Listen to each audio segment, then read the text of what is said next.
আসসালামু আলাইকুম, সকলে কেমন আছেন? আশা করি আলহামদুলিল্লাহ ভালো আছেন। এই সকাল সকাল ঘুমোতে উঠলাম, উঠে ডিউটির ওষুধে রওনা দিলাম। আমরা তো একমাত্র প্রবাসী, ছাড়া ডিউটি ছাড়া কোনো যেতে পারি না। তো আলহামদুলিল্লাহ হেরামের ভিতর দিয়ে যাবো, আর আপনারা হেরাম শরীফ দেখার জন্য অপেক্ষা করেন। আর এই যে রওনা দিচ্ছি আমার ডিউটি হোটেলের উদ্দেশ্যে, আমি আমার হোটেলে যাব হেরামের ভিতর দিয়া। আর আলহামদুলিল্লাহ আমি মক্কার ভিতরে আছি। আল্লাহ রহমত আমি হেরামের ভিতরে আসতে পারি, যেতে পারি। সকলে আমার জন্য দোয়া করবেন, আর আমি আপনাদের জন্য দোয়া করি হেরাম শরীফের ভিতরে যাওয়ার জন্য। আর আপনারা সকলেই আমার ভিডিওটা একটু ফলো করবেন। আর দেখুন, এই যে আমি হেরাম শরীফের ভিতরে যাচ্ছি, এই যে দেখেন এক বোতল পানি নিয়ে নিলাম, যেটাকে ময়া বলে, যে পানি দিতেছে এখানে পানি নিয়ে নিলাম। আর পানি নেওয়ার পরে যে সামনে দেখি আমাদের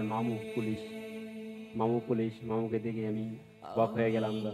এই কারণে চালু করে খাটা ধরলাম, তো জানেন পিছনের দিক যে অবস্থা পুলিশের। তো এই দেখেন হেরাম শরীফটা, সামনে হেরাম শরীফ দেখা যাচ্ছে। এই যে এটি হেরাম শরীফ। আল্লাহু আকবার, আল্লাহু আকবার। আর সকলে ভিডিওটি শেয়ার করে দিবেন। আর আমি আপনাদেরকে হেরাম শরীফের ভিডিও দেওয়ার চেষ্টা করবো ইনশাল্লাহ। আর সকলে আমার পেজটাকে ফলো দিবেন, আর আমার ভিডিওটা একটু লাইক এবং শেয়ার করার চেষ্টা দিয়ে দিবেন। সবাই আসসালামু আলাইকুম।